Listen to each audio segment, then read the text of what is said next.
Hi everyone, I'm Ben Wright, successful entrepreneur, corporate leader and expert sales coach to some of the most talented people our amazing planet has to offer. You're listening to the Stronger Sales Team podcast, where we bring together and simplify the complex world of B2B sales management to help the millions of sales managers worldwide build, motivate and keep together highly effective sales teams. Teams who grow revenue and make their businesses actual profits. Along the journey, we also provide great insights and actionable steps to managing your personal health. A happy and productive you is not only better for your teams, but everyone around you.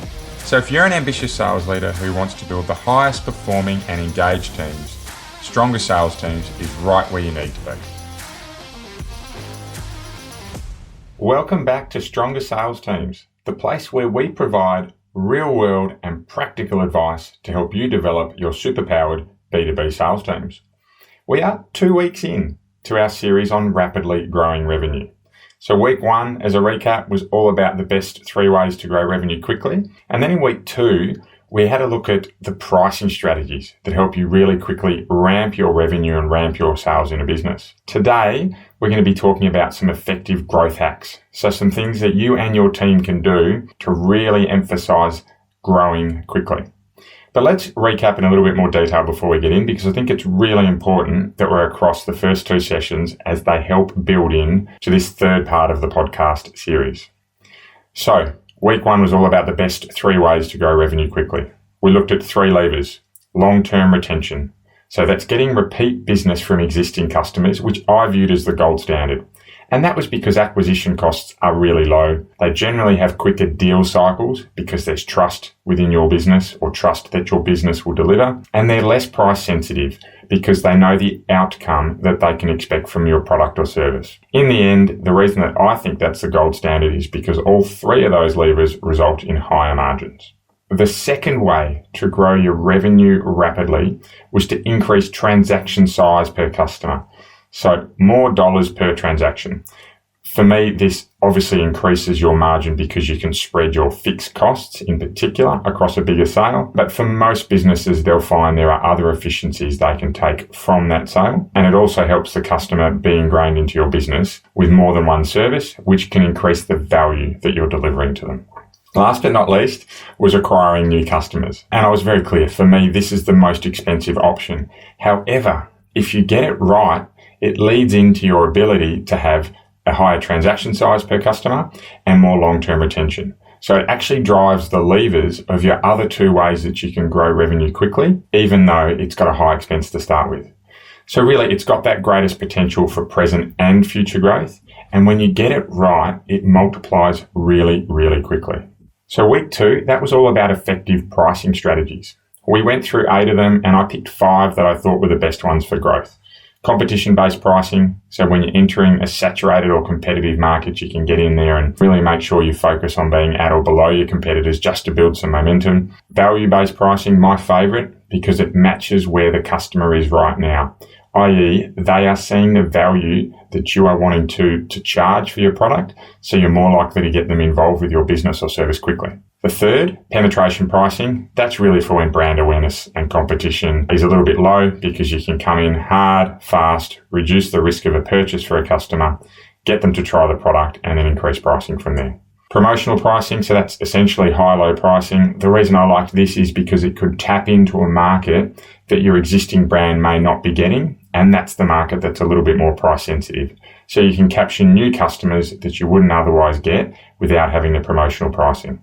Of course, also nice to get an introduction into your brand, much like the penetration pricing strategy. Last but not least, dynamic pricing. I like this because it involved real-time price changes. So your price is up and down depending on demand, depending on time of day, depending on type of consumer purchase. But what it does is it allows you to test a whole lot of pricing models, fail fast, and then grow quickly from there.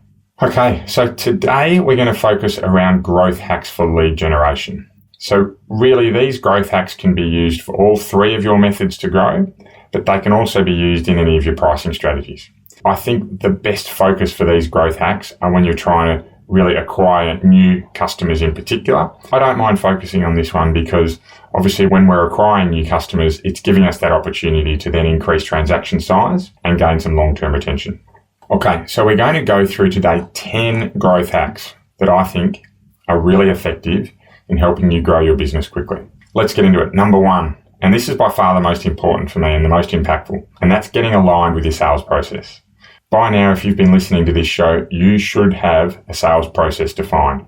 If you haven't, step back to episodes 1 to 6, jump onto our website, DM us on any of our social media channels, and we'll send you our free resource, no obligation, that will help you actually create this. So get everyone aligned on your sales process, because then every action that you are taking as a sales leader is having an impact on a team that are all doing the same thing.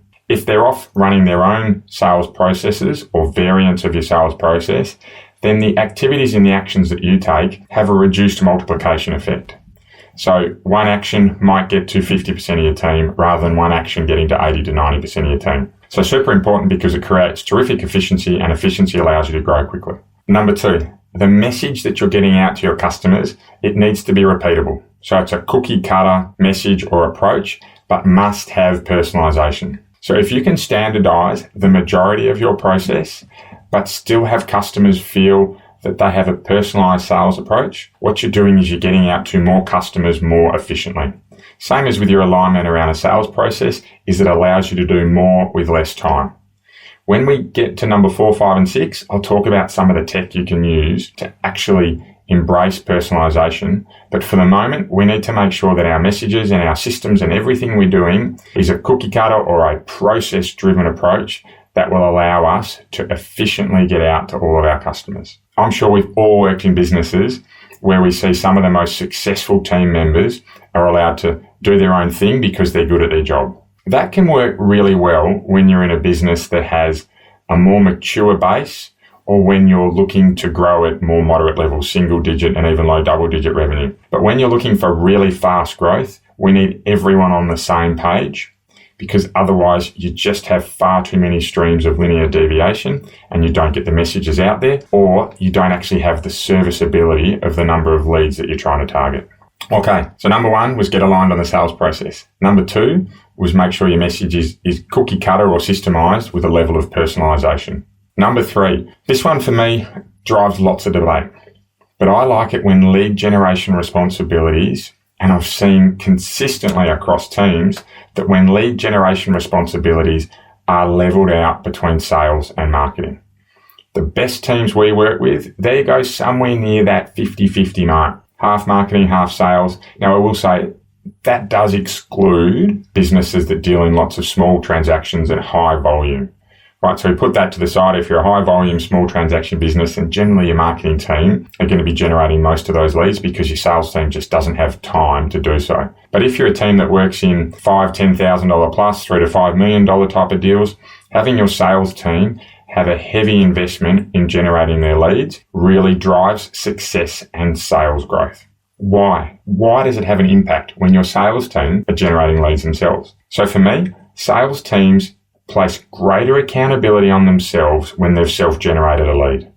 For whatever reason, right or wrong, they feel a greater accountability when they have made a relationship or a contact with someone directly. It also helps them appreciate marketing leads more, because they know just how hard it is to get out there and prospect and find a lead, that when they're given leads, they tend to give them a lot more of their time and their focus and make sure they deliver. Second reason is using the sales team to generate leads actually personalizes the process even more. By having someone there face to face and actually having the generation of the lead, so as a customer, if the first person you deal with or talk to is the person you see through the entire consultation journey, there's a greater level of personalization and relationships built. For me, next one, referrals increase. Often as a result of that, because you have a greater relationship post the sales process, the salespeople are not only more likely to ask for referrals, but they're more likely to get them because they've built a stronger relationship with their customer. And last on this one is it actually widens the net.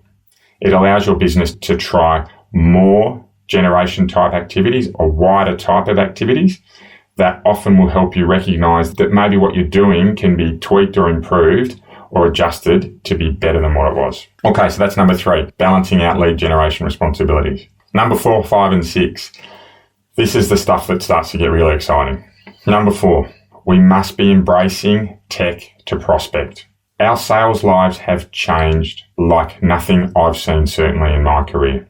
I'm 25 years in. The current technological advances that are coming through the pipeline are huge. It's the elephant in the room in every conversation, but we must now be embracing tech to prospect if we're looking to grow fast. So what I'm going to go through now is a few ways you can actually embrace tech to prospect for your teams, right? Some nuggets here. So if you haven't got a pen out or if you're multitasking, come back to me. You want to write some of these down.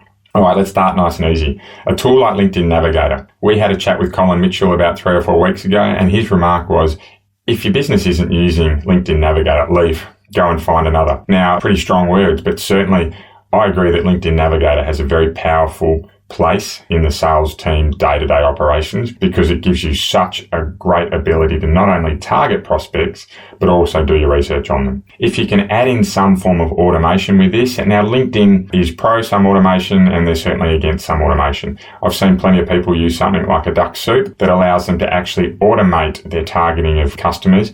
And what happens is that they then have not only the connection requests, but there's a process or an automation funnel that happens after they connect. Fantastic way to nurture leads, and it involves very little use of time once you get it right. Of course, important that you test, prove, and roll out how that's going to work for you. Next one, add video to your mix. If you're not using video in your sales teams, I'm going to say you're now behind. There are so many platforms out there that allow you to do this. You've got Loom that allows video or even just voice recording. You've got Video Ask that allows interactive questions to be posed to customers. There's Pictory, there's Synthesia. There are so many ways that you can get out there and add video into your mix. I think you're missing a beat if you're not doing it now because it allows you to prospect on scale and then grow your revenue faster. Target your ideal customer. Embracing tech will help you target your ideal customer. Have a look at humantic.ai. It's a tool out there that will improve the accuracy of your prospecting and again allow you to get to more of the right people that you want to deal with. Creating content. If you're not embracing tech to creating content, in fact, if you're not creating content as a salesperson, again, I think you're missing a huge opportunity. But more importantly, it's so easy to do so now, but you're getting it out to a wide net of people that allows you to build the database that are aware of you. And again, the more people that know about you, the more likely you are to have some fast growth. There's lots of tools out there that will allow you to repurpose and automate your posts. Things like Hootsuite, for an example, is one that I'd check out. All right, next part of embracing tech to prospect. If you want to grow fast, get savvy with people that are visiting your website. It's not just about filling in forms anymore. There's ways you can provide value on your website that is scalable. You can map how people use your website. So there's tools like Hotjar, for example, that are out there and will help you map customers who don't even connect with you after being on your website, right? But if you can add value in your website, resources, content, podcasts, then what you're doing is you are firmly placing yourself into the customer's mind when they're researching what they're going to do next. We know that getting face-to-face time is getting harder and harder. So if you can be improving your contact with customers outside of these times, then you're ahead of your competition. Last on embracing tech to prospect is make sure you've got really quick responses to leads. So if we're not using CRMs, then we are a long way behind, but many businesses do. But we need to make sure that those CRMs are mobile compatible, right? And that we're getting to our salespeople wherever they are. Salespeople, they work from a large number of locations. So we need to be able to take leads to them in a form that will allow for quick responses. Very, very clear. The faster you respond to a lead, the more likely you are to close. Okay, that's number 4, embracing tech to prospect. Number 5, we need to embrace content to then build a following. So we've embraced tech to prospect. Now we want to be embracing content to build that following. So social-centered selling, they'll tell you that 70% of salespeople that use social media in their process outperform their peers who don't. That's a big number. And for me, I was already there, but pretty compelling to say, get out there if you're a salesperson or as a sales leader, make sure your team are podcasting or they're guesting on podcasts or they're using social media or your marketing team is helping them access social media. Salespeople aren't always the most tech savvy operators, right? I'm sorry to put that out there, but I work with plenty of them and we work with plenty of them. And their skills are not necessarily required to be around tech. So sometimes we need to give them a little bit of help to be able to embrace content to build a following. Okay, so that's number 5. So number 4, 5, and 6 are quite closely related. So first we're embracing tech to prospect. Then we're embracing content to build a following. But then we're again embracing tech to shorten our sales cycle. So how do we do that? One of my favorites is when you're booking appointments with customers. Lead comes in, appointments booked. Use that gap between the appointment and the meeting, whether it's an hour or a day or a week, to build your brand, both your business brand and your personal brand. Find a way that you can get the customer learning more about you, learning more about your business, or doing their research with your brand in mind, right? So how do we do that? Big one for me is using videos to provide introductions afterwards. Get people out to industry tools if you can. So reference some tools, and I've quoted this business before, but a fantastic business in the sustainability world that I work with actually had an online self-diagnosis tool. So if this business is able to then take that tool, put it in front of their customers between the meeting being set and the meeting being conducted, then they're going a terrific way to building some brand equity. Get the salesperson building their own relationship with the customer with the pre-video. I mentioned this just a minute ago. It's so easy to create a generic video that goes out to customers to then use a resource to improve the audio, improve the video quality and edit it for you and get that out to customers to introduce yourself every time. So easy. Get your storytelling on point, right? Pre-prepare with something like Tome, T-O-M-E. Great product to help you shorten your sales cycle by embracing storytelling. Get your presentation tools on point. If you don't have great presentation tools in your business, there's lots of software out there like Shuffler, SHUFFLR, for example, that will help create your own presentation decks. Use appointment reminders with customers. They can all be automated now. Make sure your customer attends the meeting and give them something to think about before they get there. And equally as important, once you've finished your appointment with customers, you can have some automatic follow-up that happens straight out of it. Calendly's fantastic at it. Really easy tool to use, gives reminders, sends follow-up, and really allows you to build that connection with customers. So 4, 5, and 6, all about embracing tech and content to not only prospect, but build a following and shorten your sales cycle. Okay, number 7, last one here on tech. Embrace it also to increase your close rates. So my favorite is once you're out in front of a customer, you've presented to them, you've done everything we spoke about in number 4, 5, and 6, is then what do we do once the meeting's finished? For me, if you can seed out across that organization, because many B2B decisions are made by more than one person, we need to make sure that we're getting our brand, our product, our service, and even our individual personality out across that organization.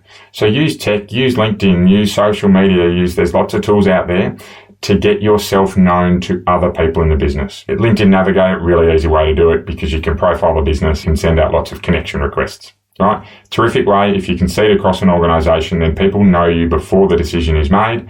And when they know someone, they're more likely to trust them, have some credibility with them, and the decision go their way. Video messaging or other types of follow-up, especially when you know that someone in a business has to engage with others to make a decision. So for me, a classic example here is have your presentation, whack on a tool like Loom, run a video that talks through that quotation and send it to your contact at whatever business you're working with, right? If your customer can be trained to present your offer in the best possible way, then it's going to come across as a more qualified, a more competent, a more trusted offering for the customer and the decision makers when it gets to them. So use video or messaging to follow up, especially when you're training the trainer. Last but not least here, use technology to meet the customer where they're at, right? Work out what's the modality for communication that your customer likes best. Is it text message? Is it phone call? Is it video? Is it email? The vast majority of those you can automate, and you should be able to set up automation for all of those modalities in your business. So once you've finished your presentations with your customer, you can be communicating with them in the way that they like best. Okay, number 7 done. Number 8, training. If we want fast growth, we need to make sure that our teams are competent so that we're presenting to our customers and we are not burning leads. Okay, add in a little bit of coaching once you've done the training. In fact, add in a lot of coaching and teams' competence grows fast. So if training and coaching is not at the top of your list and you're wanting fast growth, add it in there straight away. Second last, number 9, mindset, lead by example. Whatever you want your team doing, when you need fast growth, they need to have very short circuit feedback loops. So if they're seeing you as their leader do it, they are much more likely to embrace it and embrace it quickly. It's hard to lead by example.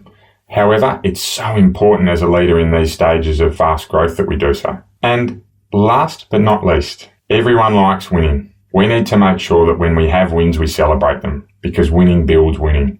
So find a system, a symbol, or a norm. Find a way that you can celebrate, whether it's in deal review meetings, whether it's by announcements. I love that old-fashioned ringing of the bell. There's just something fantastic about associating sound or an action or a symbol with winning a deal, and really make sure we're celebrating that and learn from what we're doing well in those deals, because winning absolutely builds more winning. Okay, so final word on this before we move on is we've only really scratched the surface today on growth hacking. There's so much more we could uncover.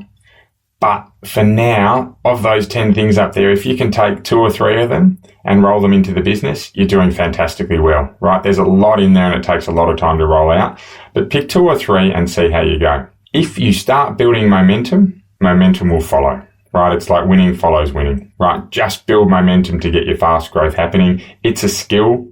It needs time. Building momentum's not easy, but embrace the uncertainty, lean into it, and let's see how you go. Okay, so there you have it. That's part 3 of our revenue series, which was focused on achieving fast growth. We've gone through 3 really chunky episodes there. If you haven't listened to all 3, I'd suggest you get back and go through them because there's plenty of information in there. Next up, we're going to have a terrific guest who's really well versed on how to determine if our campaigns, so our fast growth campaigns, for example, are actually working. His name's Mark Stous and he's the CEO of Proof Analytics, so get ready for him in a week's time.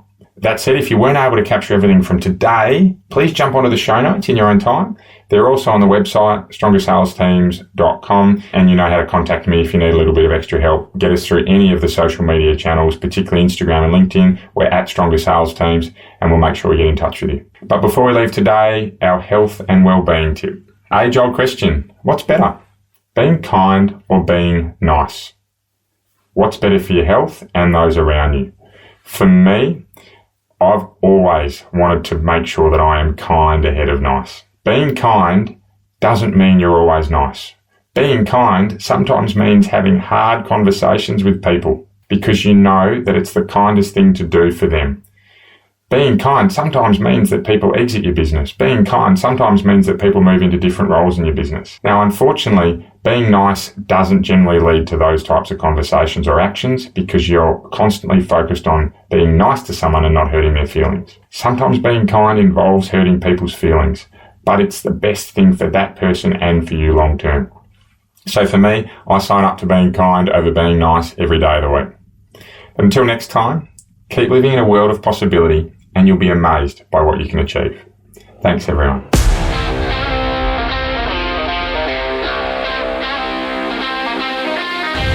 Want to be kept up to date with any of our free materials to help you build the best sales teams possible? Well, the easiest way you can do so is to follow us on your favourite social media channel. We're at Stronger Sales Teams on most of them, and if you DM us Stronger, we'll send you right back some great resources to help you build your superpowered sales team. If you'd like a little more help, please get in touch directly and book a free discovery call with me. I run a limited number of these sessions and they're free for my podcast listeners. I'd love to help you out. Until then, see you next week for another podcast of Stronger Sales Teams.